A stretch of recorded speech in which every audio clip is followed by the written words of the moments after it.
ముఖ్యంగా ఈరోజు మనకు మున్సిపల్ ఎలక్షన్లు ఉన్నాయి. తెలుగుదేశం పార్టీ వాళ్ళు ఈరోజు ఇటువంటి పట్టుకొని ముందరు పోతున్నారు. మీ ఇంటికి అది ఇచ్చినాం, ఇది ఇచ్చినాం, ఇది ఇచ్చినామని. మనం క్యూఆర్ కోడ్ డౌన్లోడ్ చేస్తే ఏమేమి హామీలు ఇచ్చినా ఏమి ఇవ్వలేదంటే వస్తారు. వాళ్ళు ఇచ్చింది 1000 రూపాయలు పెన్షన్ పెంచినారు.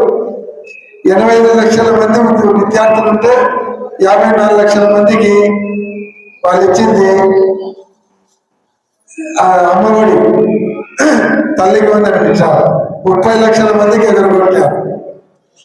తర్వాత 18 సంవత్సరాలు దాటినటువంటి మహిళలకు 1500 ఇస్తా ఉన్నారు నెలకు, అది ఇవ్వలేదు. నిరుద్యోగులకు 3000 పింఛన్ ఇస్తా ఉన్నారు, అది ఇవ్వలేదు. రైతులకు 20,000 ఇస్తా ఉన్నారు, రైతు భరోసా, అది ఇవ్వలేదు. 50 సంవత్సరాలు దాటినటువంటి ఎస్సీ, ఎస్టీ, బీసీ, మైనార్టీలకు 50,000, 40 నెలకు 4,000 చొప్పులు ఇస్తా ఉన్నారు, అది ఇవ్వలేదు. తర్వాత దులన్ స్కీమ్ పెడతామన్నారు, అది ఇవ్వలేదు. కళ్యాణ వస్తువు పెడతామన్నారు, అది ఇవ్వలేదు. ఇట్లా ఏమేమి ఇవ్వలేదో, ఏమి ఇస్తానన్నాడో అవన్నీ కూడా మనం ప్రజల దగ్గర తీసుకుపోయి జగన్ ఏమి ఇచ్చాడు, ఈయన ఏమి ఇస్తా అన్నాడు, ఎంత మోసం చేశాడు. ఇప్పుడు తెలుగుదేశం పార్టీ వాళ్ళు వస్తారు, మీరు అడగండి అని చెప్పారు.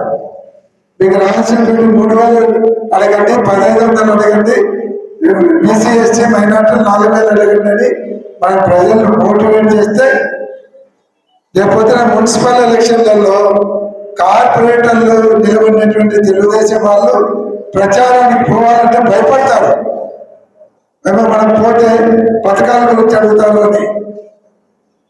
మున్సిపల్ ఎలక్షన్లలో మళ్ళీ మనం కొండారెడ్డి బుర్జి మీద వైఎస్ఆర్ కాంగ్రెస్ పార్టీ జెండా ఎగిరేయాలంటే మనం ఈ కార్యక్రమాన్ని ఈ బుర్జి తీసుకుపోవాలి.